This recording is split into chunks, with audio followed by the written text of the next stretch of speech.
This is a Media Lab podcast. Dave, why in the world are you dressed up as Elvis? Well, you told me to come over like this. This is your costume. No. I told you to come over so that we could watch Elvis, not to come dressed up as Elvis. Oh, shit. I glued all these rhinestones on here for nothing? I know. To your skin, even. That is not going to come off easily. Now we're going to proceed to break the fourth wall and laugh at the people who have come to listen to us today. Oh, why? Just like Andy Kaufman. Oh, no, come on. In his own garage, Kyle has built a machine, cobbled together with parts found in his friend's church basement and a dumpster behind the local Dairy Queen. This monstrosity is now alive and evil. Kyle has convinced his friend Dave to help stop the apocalypse by reviewing films the machine picks. The ultimate purpose is still unknown, and Kyle could have probably done this himself, but he's not being dragged to hell alone. This is Kyle and Dave versus the machine.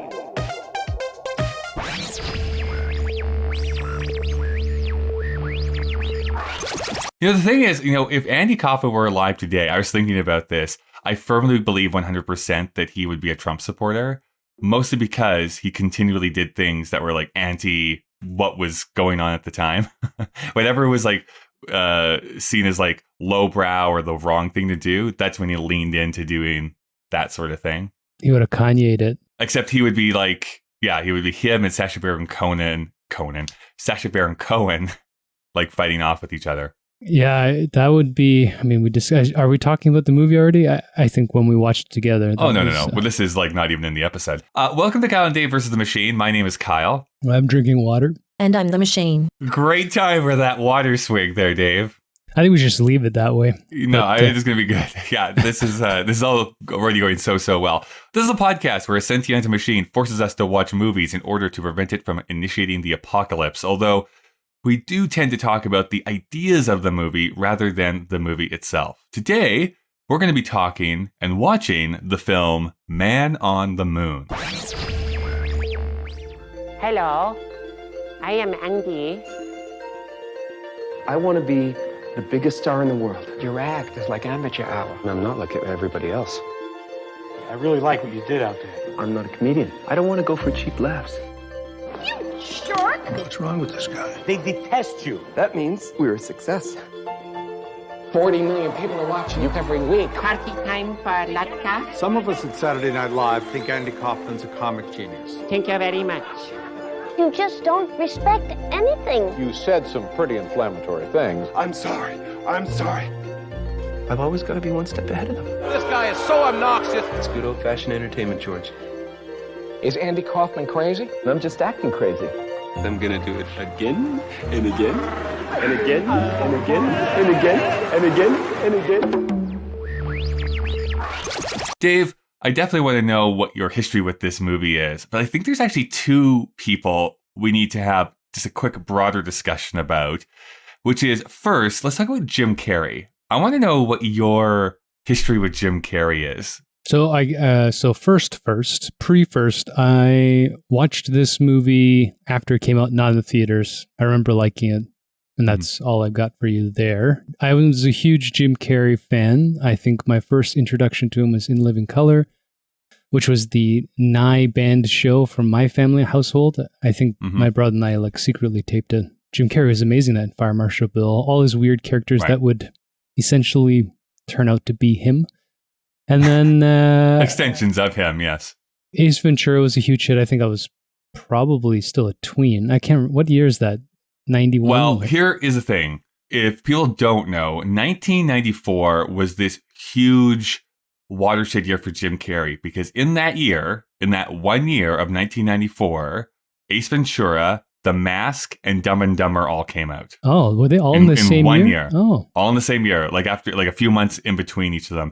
And so he popped off so huge because he was in 3 of the biggest comedies of the year. I'm pretty sure you can get sued for that phrasing. But he popped it off. Those are 3 great movies. And he tossed some salad. He reached climax.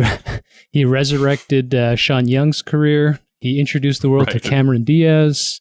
Yeah, He's great. Jeff Daniels was a nobody before him. Yeah, was he even acting? Probably not. Yeah, right. So Jim Carrey worshipped him. I thought he was the funniest thing ever. And then when he did this turn, starting here in Eternal Sunshine, he became this Truman Show bona fide. Yeah, Truman Show was the year before this movie came out. And I really do think that was his kind of first, quote unquote, dramatic role. And you see his range. And then, of course, we had the bias because he's from kind of Toronto. He's from Newmarket. So, it was fun. It's kind of like learning Mike Myers. We were a big Wayne's World fan. And Mike Myers from Scarborough. Another person that we talked about here earlier in the year when we talked about the second Austin Powers movie. I'm always reminded of David Rakoff, who is this writer. He wrote short nonfiction stuff about his life. Was a This American Life correspondent for years and years and years. He passed away, unfortunately, here just a few years ago. But he was also from Canada, and he always had this amazing story, is that you'll always discover which friends of yours are Canadian, because if you ever talk about a celebrity that's from Canada, at some point in the conversation, they're going to lean over and be like, they're from Canada. We're allowed to have pride. Humbly, I know, and right? it's so true. So anytime anyone talks about Mike Myers, Jim Carrey, Pamela Anderson, it's by the way, they're Canadian. Malin Ackerman. What's interesting is for the longest time I thought Rick Moranis and what's his face were Canadian because of Great White North, True White North, but they're not. Yeah. So Dave Thomas. So John Candy is I'm disappointed in them. Yeah, John Candy was. Oof. Yeah, I'm right there with you. So put in perspective, that in 1994 I would have turned 11 years old, and so I was exactly the right age for all of those comedies to hit. And again, I thought, yes, this guy is the funniest person in the world. I will say, having rewatched the first Ace Ventura movie a couple of years ago, that doesn't really hold up all that well. And I'm sure The Mask doesn't hold up all that well either. I don't know about Dumb and Dumber. I have not tried rewatching that. Cutting edge special effects in The Mask. It's not. Oh yeah, they were at the time. But I'm sure that does not hold up. It's honestly, for Ace Ventura, it's mostly the homophobia and transphobia that is oh boy, it is all over this movie. Anyway, but I love Jim Carrey, and The Truman Show is among one of my favorite films of all time. I am currently trying to cobble together my official top 40 films of all time, because I'm turning 40 years old here in a few years. I thought you were just going all radio. Top 40 is such a radio throw. Yeah, no. It is. And I don't know. I think it's probably, if it doesn't hit my top 10, it'll definitely be in my top 20, I'm pretty sure. Truman Show is what I'm talking about. I love that movie a lot. Should I tell you that I've been filming you for the last 12 months? But I've never seen this movie before, weirdly enough, because it contains so many things that I like. I like Jim Carrey. I usually like his dramatic turns. This is about Andy Kaufman, who I'm fascinated by. I think that he's just an interesting figure. I like Milos Forman, who is the director of this movie. It involves wrestling, which is another passion of mine. So it's why didn't I ever go and watch this movie? But I just never did for whatever reason. So I'm excited to go and see it. But that does bring us to the other person I just wanted to mention briefly. Do you have any history or love of Milos Forman? And I'm hoping I'm saying his first name right, but I'm pretty sure that's kind of close. That's close enough. It's not like when you butchered Sissy Spacek. I don't know. I mean, when I just Googled it, I've realized I've watched all of his movies, but I didn't know who he was. I just quickly, looking at this, One Flew Over the Cuckoo's Nest, great. Amadeus, loved. People versus Larry Flint. So I believe you're forgetting the seminal movie Hair. I haven't watched it. There, Dave. Yeah.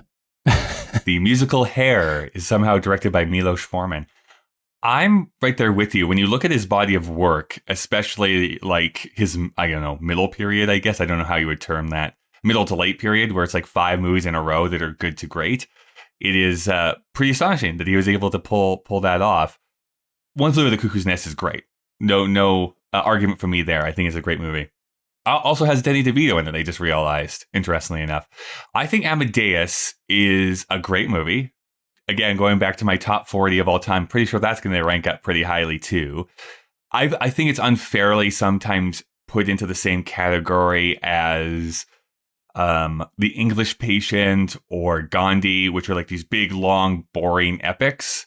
And I think Amadeus is anything but. I think it's actually a really great, like, it moves at a very rapid pace. There's always something happening. Great performances, adapted from a great play as well, but adapted so well for like a visual format like film is. Anyways, I'm a big fan of Amadeus, is what I'm trying to say. I feel like it takes too much heat for not being historically accurate, but I don't think that it's meant to be. It's not trying to be at all. It's like a fun, surrealist version of how things could have been, and they're not. But who gives a shit? It was a great watch. Which actually is going to be fascinating as a comparison to this movie, actually, I think. So there's going to be some interesting comparisons, I think, that we can make.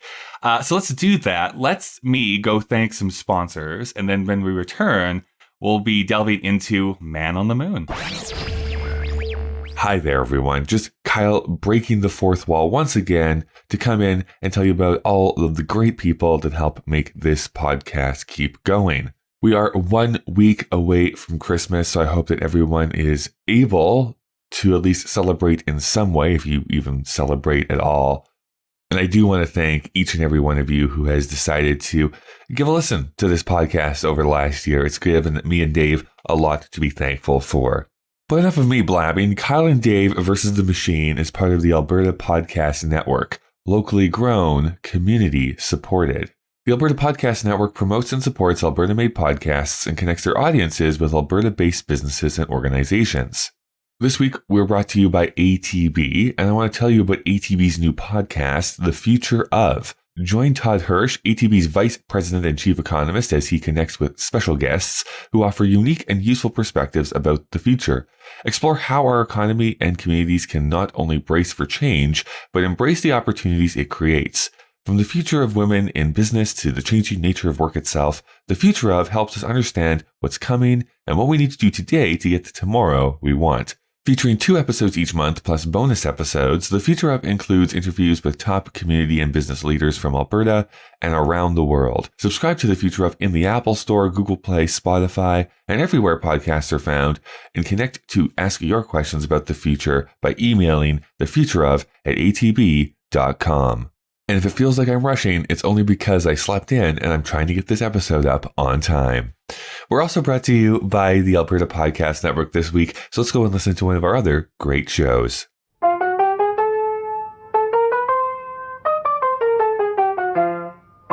Hello and welcome to That's a Thing, a sometimes belated, already outdated guide to your teens, tweens, and everything under 20. I'm Elizabeth. And I'm Karen. Every month we have a conversation across the generation gap about media, pop culture, society, the internet, that kind of thing. Karen is my mom, and she's old. I am her daughter, and I am young. Together we are one human being, here to share with you. Sometimes we bring in another human being who's Elizabeth's brother John to do a deep dive into memes and stuff like that. Hi. Thank you, John. We were named the Outstanding Kids and Family Series at the 2020 Canadian Podcast Awards, so we have that going for us. Yes, and we will brag about it until the day the podcast ends, because I am petty. You can find That's a Thing in the podcatcher of your choice. That is That's a Thing, ! You can also find us at albertapodcastnetwork.com. Is that everything? I think that's it. Thanks, sweetheart. Bye.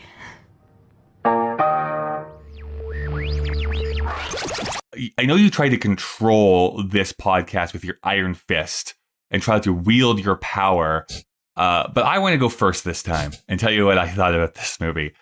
I can't believe that this movie has been just sitting there for 21 years, unwatched by me, how much I loved it. I really, really, really like this movie. I think that it's doing something very different, and much like Milos Forman's other film, Amadeus, it's playing fast and loose with reality and like what actually happened. But I think that actually fits the subject matter really well. With Andy Kaufman, the person, you did not know what was actually real and what was fake necessarily all the time. And he would lie or tell the truth when it suited his needs and sometimes go back on it. And everything was kind of a performance art joke a lot of the times. So I think that the medium is the message a lot of times in this case. McLuhaned it? Come on. I McLuhaned it. You never go full McLuhan, though. The only kind of negative thing I can say about this is that I think that, unfortunately, the last 25 minutes kind of goes straight biopic. And I think it's to the detriment of the movie as a whole. I think up until that point, it's not even trying to be that. It's trying to be something else. And there is another film that I know you have not watched, but I was able to. Let's say before this movie that we went and watched this movie. Let's say before we went and watched this movie, there's a documentary on Netflix called Jim and Andy. And it's this documentary footage that sat around for years and years before they made a documentary out of it. But it shows like the behind the scenes of Jim Carrey and what he was doing and how he got into character and how he kind of went a little insane while making this movie because it basically embodied Andy Kaufman. He says something in that movie that I think would have actually even elevated this even more. It made me like it somehow even more. I don't know how hard he actually fought for it, but he says what he wished they had done is actually incorporate what was actually happening behind the scenes of the making of this movie into the movie itself and make it full meta filmmaking. And I think that's exactly what Andy Kaufman would have wanted them to do, to be perfectly frank. Like, that would have been such his jam about, like, what is actually real? What is actually documentary? What is actually what happened in my real life? What is actually something that was just made up for this movie? And completely deconstruct the idea of a biopic in the first place. And ever since that Jim Carrey said that in that documentary, I'm like, oh yeah, that's exactly how they should have made this movie, which is fine to say in hindsight, but hard to have probably pulled off at the time. Anyways, what do you think about this movie in our very non-spoilery section, Dave? From what you bring up, the problem with meta as a meme is one should never go full meta. Or in this case, maybe the Ghostbusters reference, you should never cross the streams. And I think it's a fascinating thing. Again, not knowing much about Andy Kaufman as a person, that at least how he's depicted in this movie, I'm not even sure that Andy Kaufman knew what he was doing. I certainly don't know what I'm doing. I think bringing up Jim Carrey having to method act into that role, that's going to drive anybody, especially someone like Jim Carrey, who comes from a comedy background, is known for having to play extremes. We also brought up the comparison to Sacha Baron Cohen, and I was talking, hypothetically, if we'd watched this not just now, Helen asked me to describe what this movie was like, and I told her, oh boy, imagine if Sacha Baron Cohen didn't have a Sacha Baron Cohen to come back to. He didn't have an interview where he was just a British dude who was like, I'm aware of what I'm doing. That's actually a really great explanation, though. I think you're absolutely right. I think that is sometimes even what puts people off of Andy Kaufman is that, I think this is what the movie struggles with. Like, who is Andy Kaufman? I don't think even Andy Kaufman knew who he was. Yeah, I clearly we're not psychologists or psychiatrists, but no, I do have a degree. Why are you doing podcasts then? I don't know. I do feel like this would make a great thesis paper for a psychology student to try to, analyze Andy Kaufman in hindsight. Because what a weird person. And as you brought up at the beginning of this episode, had I been of his generation and not necessarily known him through one character like in Taxi, but if I'd followed Andy Kaufman through all of the adventures that he tried to promote, I don't think I would have liked him, and I don't know how I would have been able to stomach any of it. It's only in hindsight that we believe that there is some genius to it, but he may have just been a total psychopath. For the people out there who don't know who Andy Kaufman is, Man on the Moon, of course, is like a biopic where Jim Carrey is portraying him. Andy Kaufman, most people, if you know him at all, are either going to know him from one, playing Lotka on Taxi. So if you were of the right age and saw that, or watched it in reruns, I don't even know if Taxi still airs somewhere, probably like Nick at Night or something like that in the States. But who watches like terrestrial television anymore?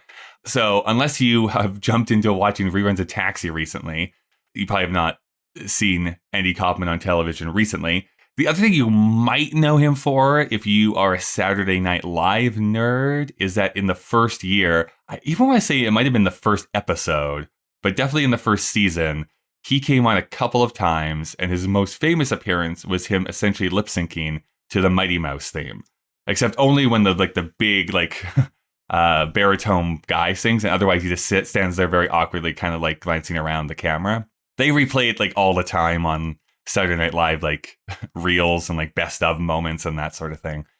Other than that, I don't know if anyone would know him. He did a bunch of specials. He did the college circuit. There's a bunch of different stories about him, but I really don't know outside of those 2 appearances if anyone would actually know who Andy Kaufman is. I was a much bigger fan of Tony Clifton. But I guess my question is then, Dave, did you like the movie? Right. Yes, I enjoyed watching the movie. There are some genuinely hilarious parts. Hilarious? Who knows? It's tragic, which is fascinating. It is hard to follow a little bit. It's not as fractured as, let's say, we talked about David Lynch maybe playing intentionally with surreal timelines, but there is some getting used to. And I think the play between that little insight with, what's his friend's name? I don't remember his friend's name. Well, the friend's name is Bob Zamuda. Zamuda, who, whatever that person was, made a bit of a, not a heist, but you get this feeling like it's all planned. So it's exciting to watch how they're trying to manipulate the thing. And as the whole thing starts to break apart in his apparent true life, yeah, it's a great drama to follow. I was quite engaged. I think as well, like you, I think the final wind down is a little too wound down for the pace that it's set up as. And then just to go meta, the fact that they had Danny DeVito in it as a main character. Well, I mean, there's a lot of weird little twists in there, right? Like original cast of Taxi. I don't know. Well, that's what I was going to say. Like, I don't know how you really talk about this movie without talking about the meta-ness of this. Yes, they play Fast and Loose 1 with the timeline of his actual life. And so they kind of do things a little bit out of order in some of the things that they show. But his time on Taxi, they have all the original cast members except for Tony Danza. I don't know why Tony Danza didn't want to be there. Because he's the boss. But it's because he's the boss. But because he is the boss. Although I believe Community definitively pointed out that he is not the boss. But we won't get into that. Then you have Danny DeVito, who is in Taxi, not portraying Danny DeVito, but his manager. You have Bob Zamuda, the real Bob Zamuda, playing a character in this movie. Lorne Michaels. And then Paul Giamatti is playing Bob Zamuda in this movie. You have Jerry Lawler, who was the wrestler that he fought with, actually in this movie, redoing that thing. And Letterman is here. When they went on the Letterman show and had their fake fight, they redo that again. So there's all this stuff like they're recreating. They're not just using archival footage. Like they're not doing the Forrest Gump thing where they could have like basically just like composited into the old footage again and just have Jim Carrey redo that stuff. No, they redo it and have people be their ages that they are when they filmed this movie, not the ages they were when it actually happened in real life. So your brain starts to kind of explode because like, what is it trying to say? And what's it trying to do? And why are they using the real actors? But again, I think it's all to serve this idea that Andy would have loved this because it's breaking that fourth wall and redoing the same thing while trying to comment on this whole idea of like losing yourself into a character. In your religion. And we haven't even talked about this whole Tony Clifton thing, which is another bonkers thing that he actually did in real life that comes into fruition here too. But I think that's best left till spoilers, to be honest. How gross would it have been for Marvel to have shot this and young-faced everybody? It's just been so creepy. And no, it's not hard to get into. There's just little points. If you're aware of, for example, I didn't watch Taxi, but seeing Christopher Lloyd and Danny DeVito, even I can't remember the woman's name. You said it was a photographic memory, but she appears. Mary Lou Henner. So she appears, and I'm like, I don't think I've ever actually watched an episode of Taxi, but I think she's the one that flagged it for me. Where I'm like, is this the original cast? And you turn to me, you're like, oh yeah. This is them minus the boss. Yeah, Larry Judd Hirsch and all the other people. Judd Hirsch. Yeah, that's right. Yeah. To your point too about how meta is too meta. I don't think you can ever be meta enough. And that's not just because Kyle creates everything that I say. I don't know what it is. Honestly, when this type of stuff happens, and I was going to save this conversation for a little bit later, but we might as well just talk about it now, and then we can get into some of the background information. This movie solidifies, I think, part of the reason why I do like professional wrestling so much. And the reason why I like professional wrestling so much is, yes, there's like the quote unquote like athletic ability and the kind of the storytelling that happens in it. But there's always this point where we, the audience who are watching a wrestling match, fully understand that this is made up, that's happening in front of us. And then occasionally what is going to happen is that something, one of the participants will do something that will make you question, was that supposed to happen? Are they doing this exactly the way that it was actually planned when they did this? And probably the most famous example from recent years, although not so recent anymore, would have actually happened a couple years before this movie came out in 1997, which is now referred to as the Montreal Screwjob. And it was Bret Hart, Calgary native, last day in the WWF, which is now called the WWE, where he was supposed to win a match and he didn't win the match live on pay-per-view because things broke down and everyone there. And to this day, people are not convinced that some people weren't in on it, that claim to this day that were not in on it and didn't know it was actually going to happen. I don't want to go too far into the minutia of that because then that's its own podcast. But, that sort of thing fascinates me because it would be like if someone was just playing coy of like Tom Cruise, like, hey, did you perform your own stunts in The Last Mission Impossible? I was like, well, I'll never tell. I don't know. Maybe I did my own stunts. Like we all know that he did his own stunts. They tell us and they show us, and that makes us appreciate those movies a little bit more.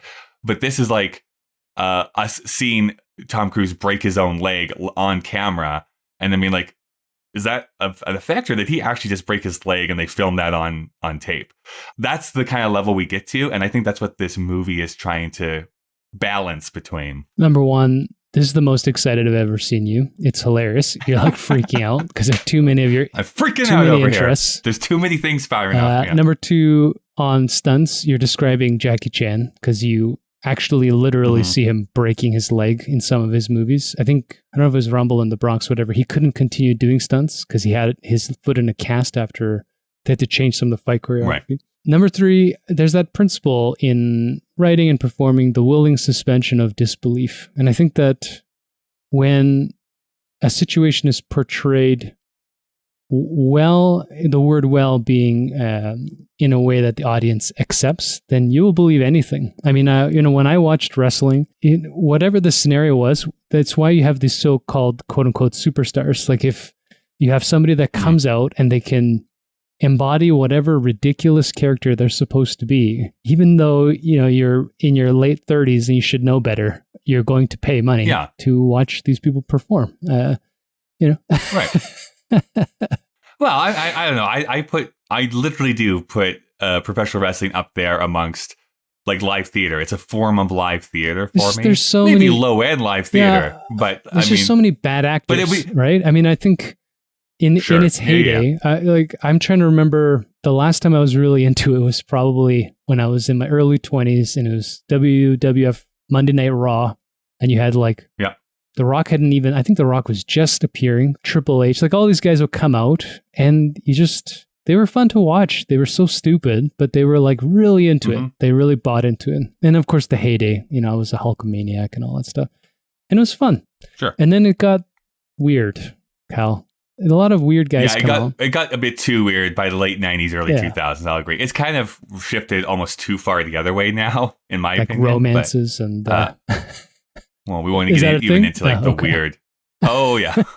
Romances and births live on air. Like, there's some weird stuff that happened in the late 90s. Live on air. Oh, yeah. We should just let that hang. Well, let's leave it at that because we don't need to go into, again, this is not a 4-hour podcast where I say, Dave, let me tell you about the late 90s WWF and what was going on at the time. Dave, please don't tempt him into making another podcast. What I think Andy Kaufman tapped into is that he actually saw professional wrestling as a great inspiration. Because they do this all the time where it's like fake, fake, fake. Oh, and then they're kind of bleeding into reality. Like there's another moment where, and this made national news, when Mike Tyson freaked out and started pushing people live on Monday Night Raw. And everyone was like, I don't think he was supposed to be pushing him. He was. It was completely agreed upon beforehand. But he made it look like he was freaking out and like pushing and punching people live on air. When it's like, I think we've gone off script here a little bit. I think it's harder to actually trick people nowadays than it was back then. But Andy Kaufman was able to be like, yeah, let me go beat up some women. Let me pretend I got my neck broken. Let me swear on the Letterman show, and it makes it all feel like it's actually real, and people want to pay money to go and see them. I like how you just dropped that spoiler bomb. But quick note, he didn't get into wrestling to wrestle with wrestlers. So we'll get there. Yes. No, I guess.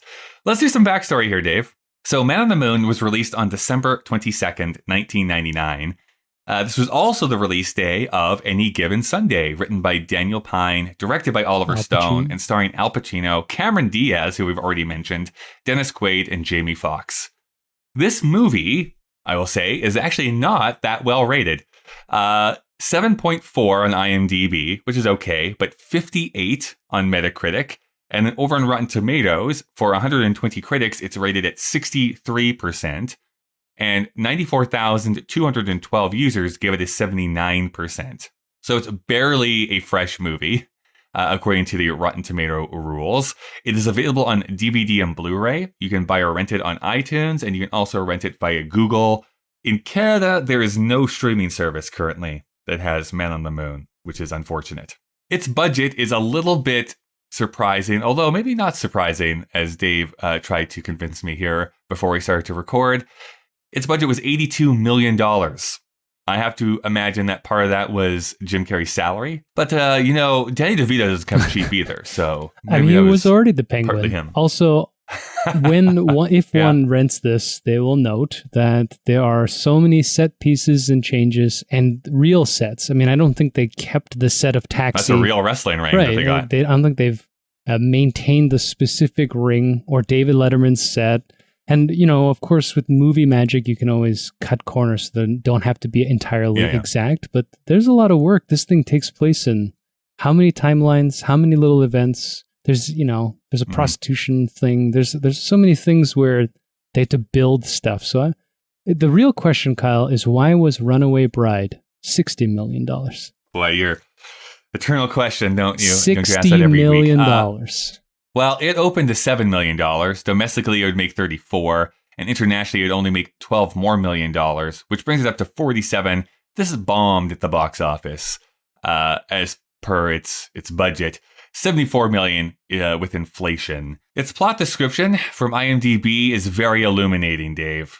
Its plot description from IMDb is the life and career of legendary comedian Andy Kaufman. Well, that's, very succinct, isn't it? And not entirely a lie. It stars Jim Carrey as Andy Kaufman and Tony Clifton, Paul Giamatti as Bob Zamuda and Tony Clifton, Danny DeVito as George Shapiro, and Courtney Love as Lynn Margulies. Anything you want to say about any of those other actors? We've talked about Jim Carrey already. Yeah, I mean, you would think that I had forgotten we were recording this and had not done any background research. So I have literally nothing to say. It's fascinating. How meta is that? How meta is that? I mean, just a few call outs here. I will say, I think this is like right before Paul Giamatti kind of became what I call an indie darling, where he was in just a bunch of like low budget films that people freaked out about, like Sideways, American Splendor, other ones. That's Paul Giamatti. You know him when you see him. Yeah, that's right. And then you're like, well, you do. He's good in that thing. It's Paul Giamatti. He's good in that thing. I bet you anything around Hollywood, screenwriters will probably often write into their scripts Paul Giamatti type. Oh, of course. Is probably what they would write. Yeah. Strung out. Danny DeVito, of course, was a member of Taxi. I'm trying to think of where I would have probably known him from first. Probably Twins. Actually, what was the other one he did with Schwarzenegger? Twins and... He did two with Schwarzenegger? I just remember Twins, honestly. I thought he did. Maybe it is Twins that I'm just thinking of. Anyways, definitely Batman Returns. I would have known him as the Penguin. Yeah. But I have a feeling I saw him in something else. I just don't... Oh, you know what? I probably saw Matilda. I bet Matilda is the other thing that I knew him from. That would be yours. Growing up. Yeah. I mean, he's good in it, and it's an okay movie, but that would make sense for you. That it would be Matilda for Kyle Marshall. Well... That Kyle Marshall's relationship with Danny DeVito would be the seminal classic. Great, man. Matilda's great. It would only be 4 or 5 years later that he would start doing It's Always Sunny in Philadelphia. I remember the first time I found that show and he appears, I was already cackling before he had his first line. It's just amazing that they got him to agree to do that. Oh, yeah. Like they even say it's like they offered it to fully anticipating him to say no. And now he's lasted 14 years on that show. So I think in the commentary, I used to own those DVDs, and they said the first season he agreed to do it, but he would show up for like 20 minutes, and they'd have to do all his takes in this short time he allotted for it, because even though he wanted to do it, he's a busy man. Mm-hmm. And he's just a genius, because everything he does in that show is... He is so gross and reprehensible in that show, but it works for him. Like, just him eating, like... If you don't know It's Always Sunny in Philadelphia, it's basically Seinfeld, but for even more awful people. There is an episode where they figure out that they can infuse rum into ham, and so they're just getting drunk off of eating ham. And that's the light side. That sounds like early seasons. It gets much worse. Like first 5 or 6. Oh, yeah. It gets even worse after that. But I don't know the last time I laughed so hard and so deep than the line reading Danny DeVito does when he wakes up on an inflatable raft out in the middle of the ocean and he sees his ham floating away from him, and he just goes like, ham, rum ham. And he just like, it's so funny. It's a great show. And then Courtney Love is in this movie as well. Justice telesegue, Kyle. There was a moment, I feel, where Courtney Love was being positioned as a great actress. And I think she was in a couple of like high profile things. I feel like this is the movie. Yeah.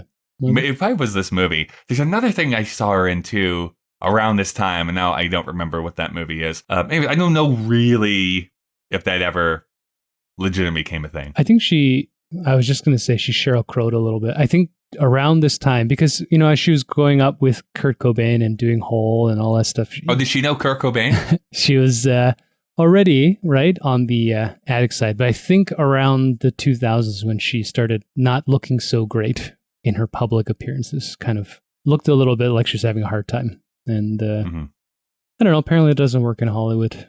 Her age too, right. Hollywood, particularly in the 2000s, was incredibly pretty ageist. brutal. It's still bad, but I think a 30, 40-year-old actress who has chops can make it now, but in the early 2000s, it was near impossible. So that might have harmed her chances too. It's a weird world. It is a very weird world. This movie is written by the writing team of Scott Alexander and Larry Karaszewski, I think is how you say his last name. We'll say that's what it is. They started in 1990 with the movie Problem Child. That's the first movie they wrote together. Nice. Isn't that interesting? John Ritter. They teamed up with Tim Burton for Ed Wood, so they're the writers of Ed Wood. And then did a couple of movies with Milos Forman, so this movie and The People vs. Larry Flint. However, I'm pretty sure most people will know them for their amazing and great work for Agent Cody Banks, the Frankie Muniz project, which I think actually co-stars Paul Giamatti, if I'm not mistaken. I've never watched it. I do think it's tragic. This is it Frankie Muniz that had the amnesia? No, is that Fred Savage? Yes. No, it's Frankie Muniz. No. You're right. Frankie Muniz, star of Malcolm in the Middle, who is also into Formula One racing, who has had so many concussions that he does not remember anything of the filming of Malcolm in the Middle. Presumably. That's right. Unless he's Andy Kaufman it. Yeah, maybe Frankie Muniz is just an Andy Kaufman creation. We don't know. We shouldn't recently, though, their most recent work was Dolomite Is My Name. So if you've watched that off of Netflix. Is it good? I haven't seen it. It's fine. I feel so bad. That's what I was going to say. It's fine.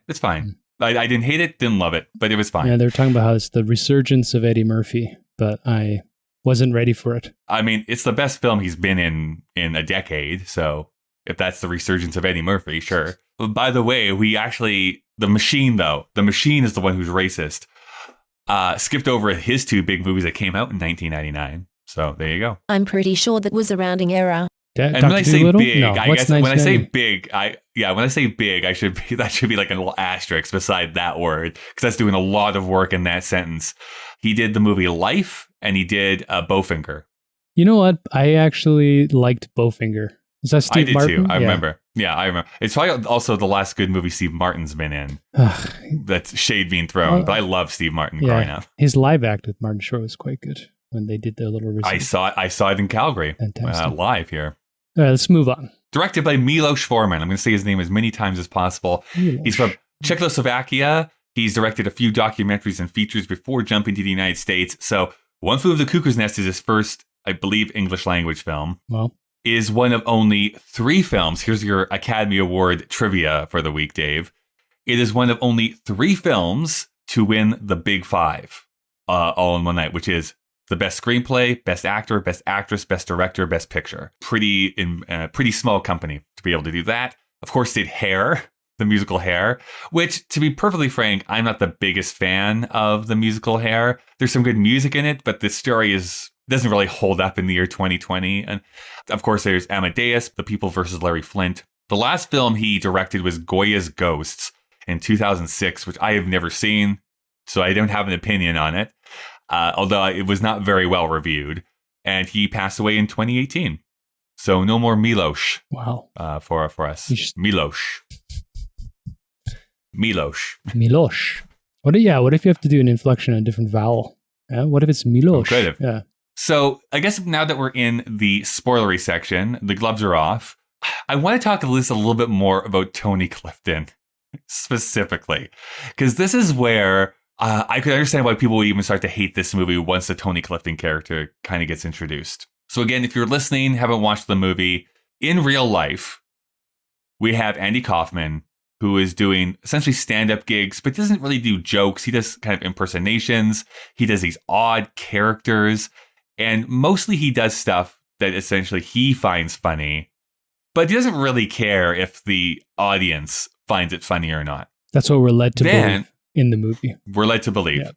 Unbeknownst to his manager at the time, he was also putting on makeup and a wig and like this kind of fat suit and like changing his like body proportions to perform as this character, Tony Clifton, who was essentially like an insult comic / lounge singer. Not a particularly great singer, but would go and like make fun of people and like scream at the audience. And he found this incredibly hilarious. Nobody in the audience found this funny. This is where his partnership with Bob Zmuda came into play, because they both would play the character of Tony Clifton. And where it gets incredibly convoluted is Andy refused to admit that he was Tony Clifton. He said Tony Clifton was a completely different character. In the Tony Clifton guise, he would often talk down about Andy Kaufman and how much he hated Andy Kaufman. To the point, and this is actually a real story that is presented in the movie, where he got Tony Clifton to be hired on as a guest spot on Taxi, and they had to fire Tony Clifton because he was being such a dick to everybody. And again, this is all part of Andy's like performance art thing that he loved, that he thought this was so funny that everyone else just kind of had to put up with. But he's kind of a reprehensible character. Like the character of Tony Clifton is not a fun person to be around. I don't know if you have anything else to say about that. No, it's fine. You can keep going, Kyle. No, while listening to you, I had this thought of whether Andy Kaufman was ever Tony Clifton or if he was always Bob Zmuda.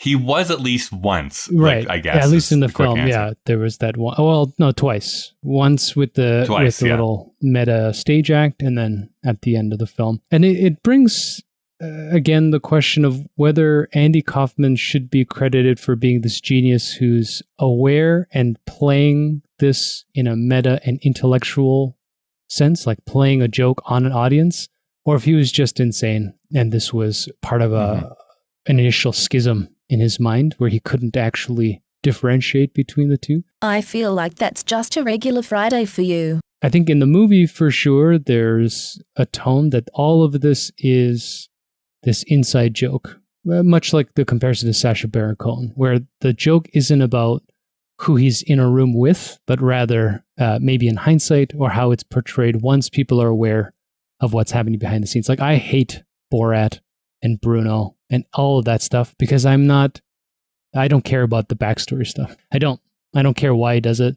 And so all of this intentional playing a joke on an audience, that stuff, I just don't like it. And so this idea the thing I was going to bring up about Sacha Baron Cohen, and I'm actually kind of medium on Borat, to be perfectly honest. I just rewatched the first one and then watched the new one that came out on Amazon Prime. So I've never been like the hugest Borat fan.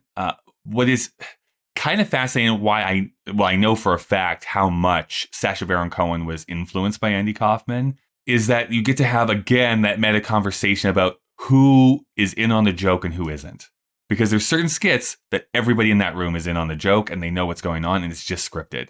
And sometimes it's not. And so part of the fun, quote unquote, or part of the heavy lifting of maybe the audience is being like, is this a mirror reflection to me, the audience member, and why I'm laughing? Or is this trying to uncover something like an uncovered bias or something inside of America or the UK or wherever he's going?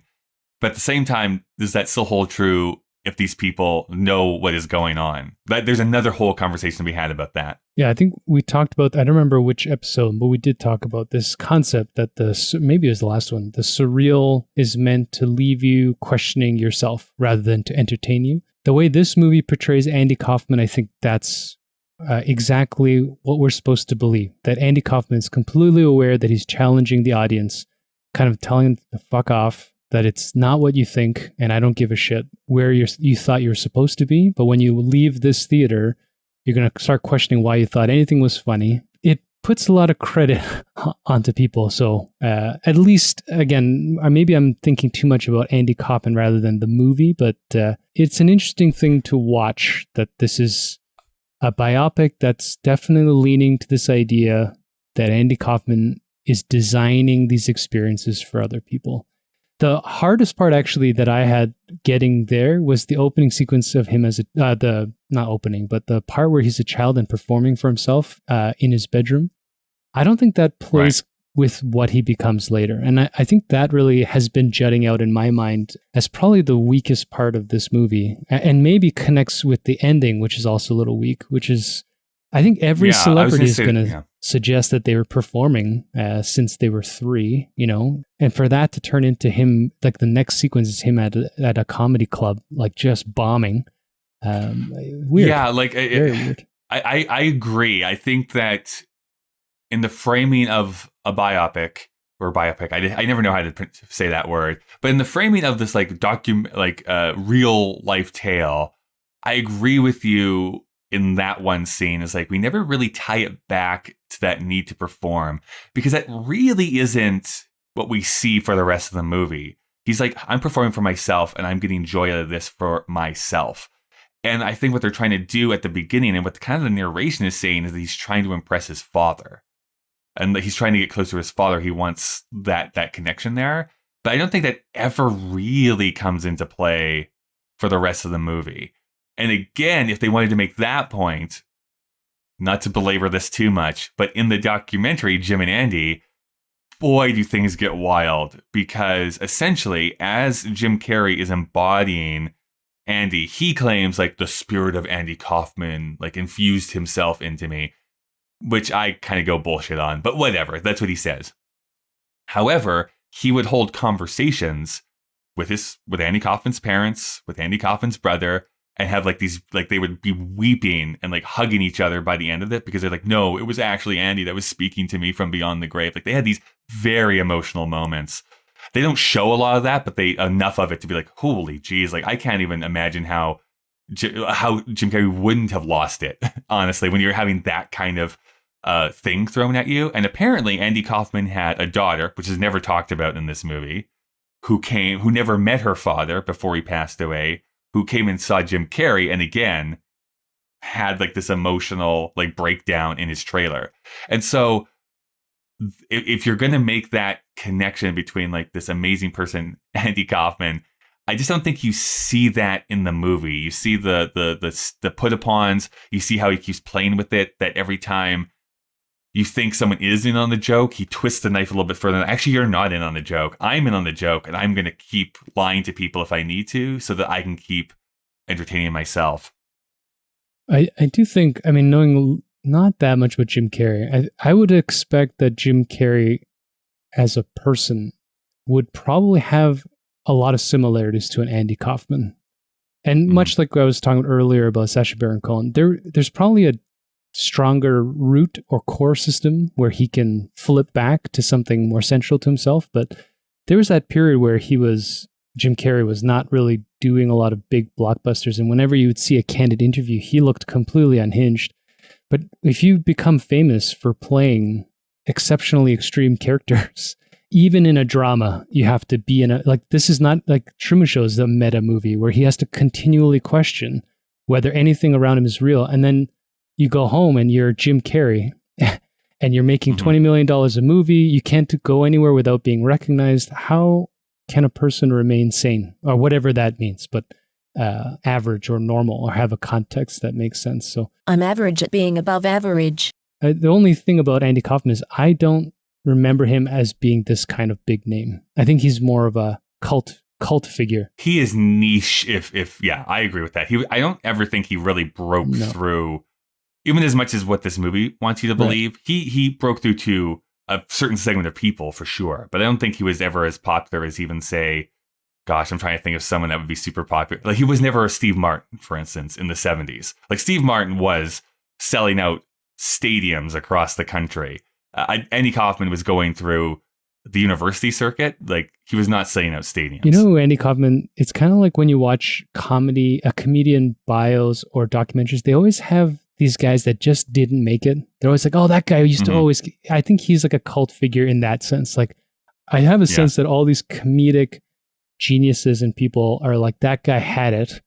But, you know, I mean, they talk about Bob Saget that way. They talk about all these guys that, I mean, Bob Saget definitely had a career, but his true comedy is disgusting. It's hilarious. He's awful. Yeah. Well, I think there's two things to that, because there's certain comedians that they will often refer to as like, that's a comedian's comedian, right? The guy who makes other comedians like just like bust a gut, but like the broader public probably doesn't care about them all that much. And at least one of the things that the movie posits, I think, is that Andy Kaufman was just not interested in that. He didn't care if he had, presumably, I don't think he really cared if he had like a huge following. He just wanted to keep doing his stuff. One thing you did bring up, though, and actually, I wrote this down in my notes, I think this is a fascinating comparison with The Truman Show. I think that the fact that Jim Carrey did these two films back to back is super intriguing, because with The Truman Show, it's this film about a guy who doesn't know that the whole world is watching him, and then decides that he rejects that once that becomes known to him. And this movie is a guy who wants the entire world to look at him, but the audience rejects him. And I think that's just a fascinating double feature to kind of take a look at. I was just thinking, where's Jim Carrey's mind when he reads these scripts? You know, Truman Show, I can see if someone puts that in front of me, it's such a fascinating concept. But having gone through it and built it, someone hands me Andy Kaufman's, Man on the Moon, and I'm like, do I do this? I just have this thought, like, do I do this again? Like in a darker, weirder way. Right. But it's a fascinating, it would be interesting. It's impossible, but it'd be interesting to be in that room over those 2 or 3 years where Jim Carrey's like, I don't know who he was living with at the time, but what the machinations of approaching roles of this nature, particularly knowing where he came from, the In Living Color and the slapstick weird character comedy, and then playing two weird characters in sort of opposing environments. Well, he certainly became more and more Andy Kaufman-esque as the filming of this went on. The biggest example of that, honestly, is the relationship between him and the wrestler Jerry Lawler, which is very different than the real relationship that apparently Lawler and Kaufman had. As Lawler explains it in interviews that I've watched of him, is that they were both in on the joke and made things up. So each of them knew exactly what was going to happen during each like wrestling bout, when they went on Letterman. Like, everything was planned out between the two of them, and it was very respectful. Jim Carrey, on the other hand, was intentionally provocative and would push his buttons, and actually had to go to the hospital after Lawler punched him in the face. It looked like it, like on the Letterman set? Well, no, that he asked him, to slap him as hard as he could in that shot when he was supposed to have like a double actually slap him. He said, no, Jerry, hit me as hard as you can. And like, he actually hit him as hard as he could. Nice. But no, behind the scenes, he kept poking him and throwing water at him until Lawler just popped him right in the eye. And he had to go to the hospital, and that like blew up, and like agents and studios had to get involved and all that kind of stuff. So again, it's like art imitating life, imitating art, and it gets also convoluted. And it's meta. Sounds very much like our relationship. I want to talk maybe just a little bit about the ending then, and what you make of it, because I certainly have my own interpretation. But, he is dying of cancer in real life and goes to, I think it's the Philippines. I think that's where they go. And they're going to some sort of like sage doctor who can apparently like pull out tumors from people's bodies. And you see one before Andy kind of goes into the room. And I was like grossed out. I'm like, oh, what the hell is he doing? Like pulling this weird thing out of the guy's body, blood everywhere. And then when Andy lays down, you notice that it's just a magic trick, right? He just he palms the thing and pretends to pull it out. And he smiles. And then like it kind of fades to black. And the next thing we see, Andy has passed away. What do you make of kind of that final-ish scene? Well, I mean, leading up to the scene, I think there's too much. I mean, no, maybe it's important, but you get the moral of the movie, which is when you lie too much, no one knows when you're telling the truth. So they have the whole sequence, 15 minutes of him needing to try to convince people he's actually dying and nobody buying it. Yeah. And I think too, the part with the quack doctor, I think it plays the same way. I mean, it seems like as they're approaching, he actually has a look of hope that this is a real thing because he needs to believe in something. And then as he's lying down and, we as a viewing audience, particularly in the 2020s, we assume everything's fake. I know I do. And so when the tumor comes out of the first patient, I'm just thinking, yeah, of course this is palming some guts. And so when he finally sees it, he has this smile because it's almost a metaphor for his life, right? Where he's now the audience member who was actually expecting one thing and now has to be disappointed to learn about these meta veneer shit. It's weird. It's not necessarily a sour taste, but it is a weird thing. Is it? Yeah. And then following that, they relive the funeral, right? And we tie into the actual intro where I think we're supposed to believe that if you watch this movie, the intro is this meta thing of him is the credits, him showing the credits because he's trying to convince the movie's over. And so kind of to your original point, which I have to just say this, like, I want you to finish that thought. What I think is a brilliant way to start it, because he basically says, okay, all the people who are going to hate this movie anyways have already left. Now we're just going to be left with the people who kind of get what I'm trying to go for. And like, yes, you need that kind of setup to really buy into what you're about to see for the next 2 hours. Which is, I think, when you brought up how Jim Carrey, I guess, in this documentary or somewhere else, thought that the behind the scenes could have been, I think that's the limit at which you could do that, which is goofing around these timelines and forcing everybody who is actually involved to relive all the moments they were already involved in, to portray them for a current audience in their old age. I mean, there are too many weird niches that are fulfilled that, I think I would appreciate it more now than I would have when I was, 20 or whatever it was. I think I agree with you. I think it's important that I saw it in the year 2020 because I think I appreciate it more watching it currently than I would have in 1999. Yeah, and it would have been too fresh. Which is maybe why the score is so low from the critics. Yeah. In that time, maybe they just didn't, they weren't ready to engage with that. Because honestly, after, the internet and, fake news and everything else blowing up and those terms and how we kind of just innately understand that people put on a face in different situations, like all of this is like, yeah, no, I get it. Like, yeah, for sure. Everyone is pretending to be something. And I think that's what this movie really kind of tries to drive at. The idea of hiding behind veneers, of course, is as old as time, as humanity. But certainly in the 2000s onward, with the internet and social media, this meta nature is what's twisted so much. And whether people are in on the joke or in on a joke of being in on a joke, and all these stupid conundrums. Well, even like comedy online, when you get into like memes and memes of memes and 4chan jokes and Reddit jokes and jokes that only work on Twitter, like all these things that you kind of have to be engaged with online. Like my parents are not going to understand why a certain meme is funny because they just don't have any of that context behind it.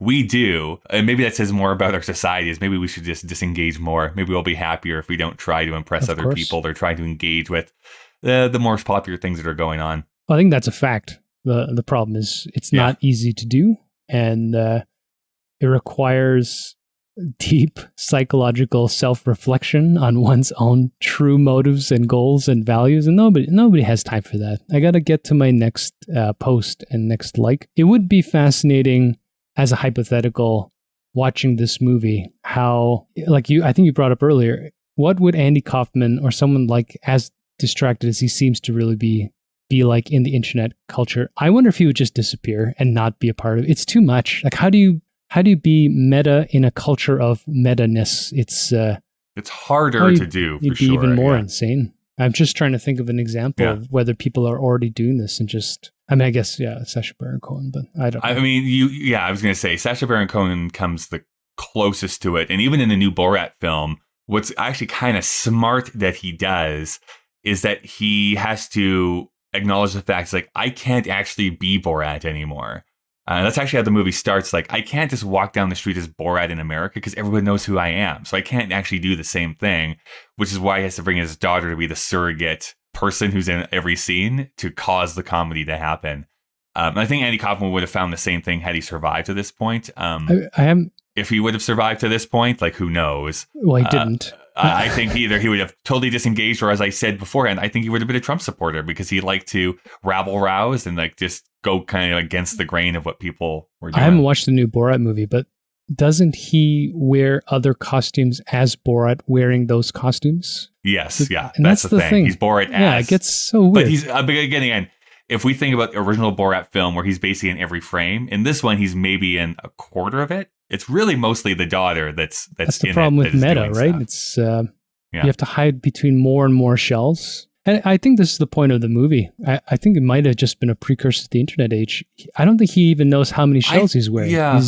He's matrosking. What it actually reminds me of is actually like another Kaufman, weirdly enough, Charlie Kaufman's work. Right. Because you see him really basically using film to deconstruct his own neuroses a little bit, but even the idea of art, because being John Malkovich, as just an example, is like very subtly that way, where like we're tearing down this idea of like a bit character actor, John Malkovich, that I don't know if the wider population would even know who John Malkovich is.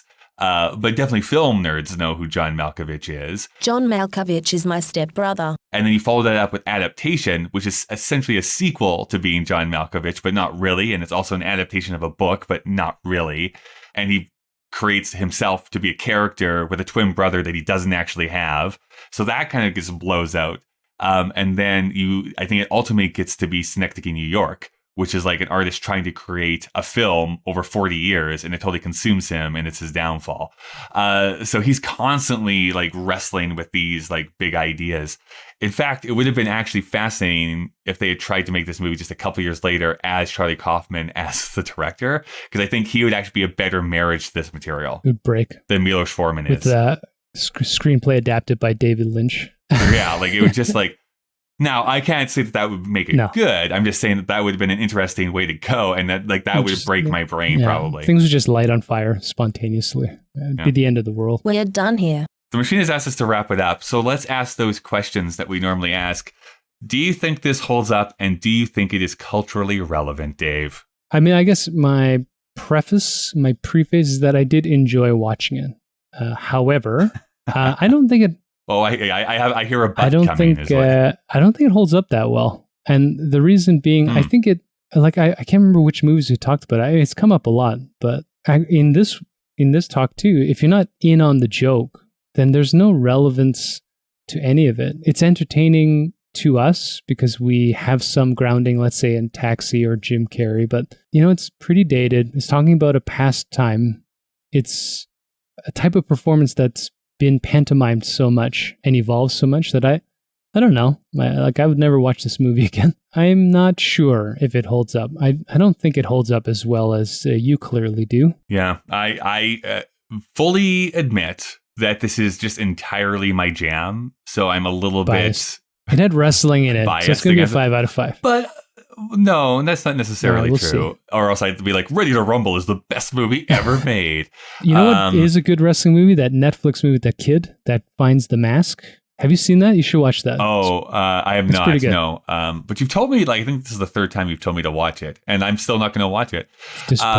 I fully believe that this movie holds up in the fact that there are still things that are discussed to this day that are relevant to this day. This idea of putting on a face of pretending to be something that you're not. I think that element really works for me. And I think it's still something that modern audiences could get behind.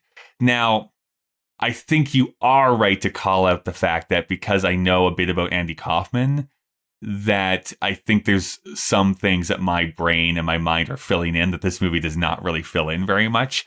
So I think that there is a bit of a barrier to entry here for some people. But I think the performances are just so good that I could kind of be swept away. That had I not known anything about Andy Kaufman, I would just be like, this is so bonkers, but I'm totally along for the ride.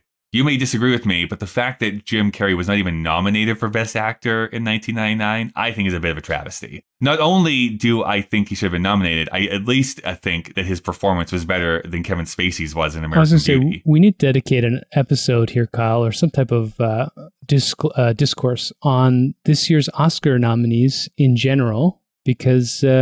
Yeah. I mean, as you know, my opinion about the Academy is not a positive one, but this year in particular seems a little egregious. Yeah, it's weird. There's a lot to debate. You know, I love you, Michael Caine, but you should not have been nominated. Yeah. I think we will have some time, Dave. Let's just put it that way.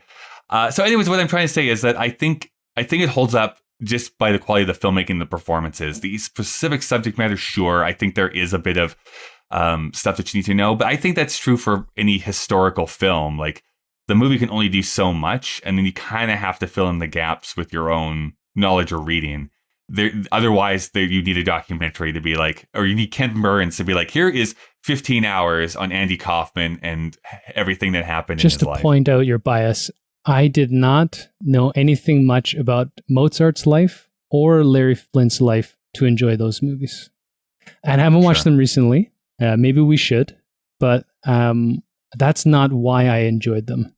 And this movie definitely has the same ability to entertain you, particularly in some of the bits and some of the acting. But I do feel like you are lending a lot of value to it with all of the research and interest you have personally to it. Sure. But I will also push back a little bit. There's no way to approach a movie without your own background to it. I can't be like, I'm rating this movie based on what I think other people are going to think about this movie. I have to come at it by my own experiences, my own backgrounds, and my own likes and dislikes. So for me, this is right up my alley. It is like this movie was made for Kyle, and I can fully admit that this is not going to be everyone's cup of tea. But for Kyle Marshall, this is a great movie, and I'm going to rate it as such. This should have actually had an opening card, you know. With love to Kyle made Marshall. For Kyle Marshall. In 20 years, yeah, this will be viewed by our favorite adopted son. That's right. Kyle Marshall. So that's what Dave and I thought. We'd love to know what you think. So you can send feedback to kyleanddavevsthemachine at gmail.com. And you can find us on Twitter or Instagram with the handle KDVSTM.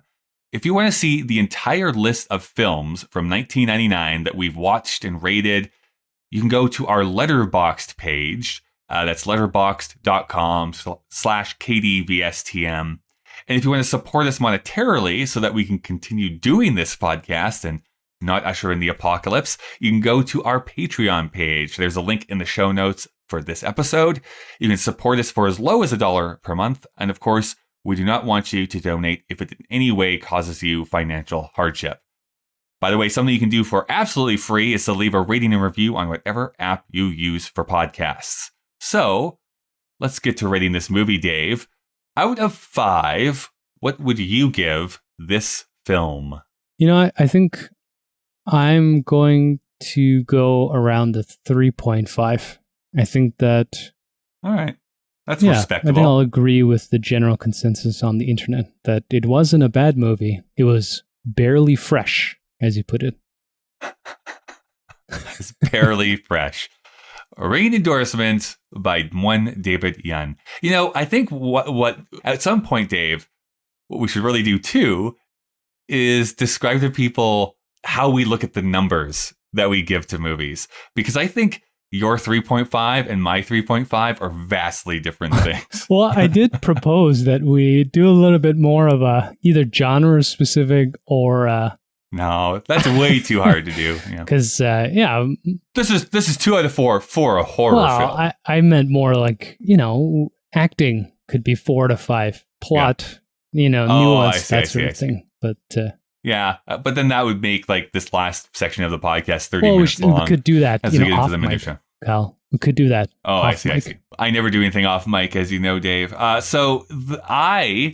like I told you, really adore this movie. But I do think that last 25 minutes does kind of stray away from the point a little bit and tries to tie together some themes that doesn't really present itself until the very end of the movie.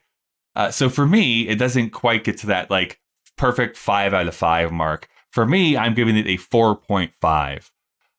So it's almost great. Almost great. It's very good. I really love it. Pretty but it's fresh, not like a perfect film. Like not the freshest. Not totally fresh. That does mean that it averages out to a 4, which, Dave, that means it is tied with 6 other films that we have to somehow get it into here. So, from top to bottom. I always prefer going from top to bottom. We have Magnolia, The Hurricane, Toy Story 2, 10 Things I Hate About You, Lock, Stock, and Two Smoking Barrels, and Go. Where would you kind of put this movie in relation to those? Definitely above Lock, Stock. Although it's more fun. I would watch Lock, Stock again. But what was after that? 10 Things I Hate About You? Right above that is 10 Things I Hate About You. Toy Story 2? Toy Story 2, and then The Hurricane. It depends on the mood I'm in on the day. I would agree. Like, there's a lot of minutiae that go into here, because to be perfectly honest, like, right now, gun to my head, I don't know why this would be the choice, but it's like, are you going to watch Man on the Moon, or are you going to watch 10 Things I Hate About You? I'm probably going to say, like, I'll see 10 Things I Hate About You. It's a great, it's a fun movie to go and it was sit still, down and it's watch, still a depth. It still had a lot of story in it. It's not just popcorn. The only one that I would say, and again, this is such a me, because I know you don't have the same feelings towards that movie. For me, I only think Magnolia for sure is a better movie, in my opinion. But really, at any point in that list, I could see this fitting into. I mean, I think I would put it below 10 Things I Hate About You today. Yeah. I mean, I don't know. It's a tough one. Yeah, you know what I'm surprised more by? That Hurricane is second in that group of 6. Well, we rated it very highly. No, it's interesting. Rated it very highly. Now I'm reflecting on it. I'm like, did I like it that much? Hey, stick by your guns, man. That's what we need is a year in review so that we can pick, especially at the beginning when we didn't know what we were getting into. And now that we're much more cynical and wizened. Yeah. Okay, so that means that Man on the Moon is going to be entering our list in the number 15 position.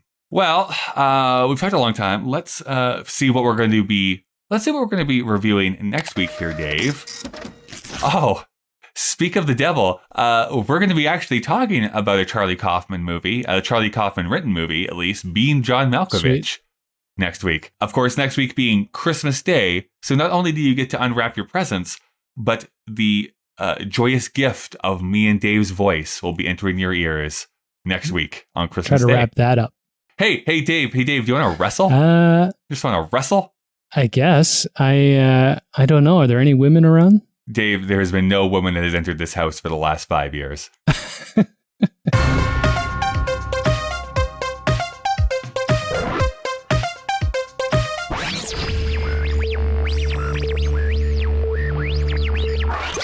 I'm average at being above average.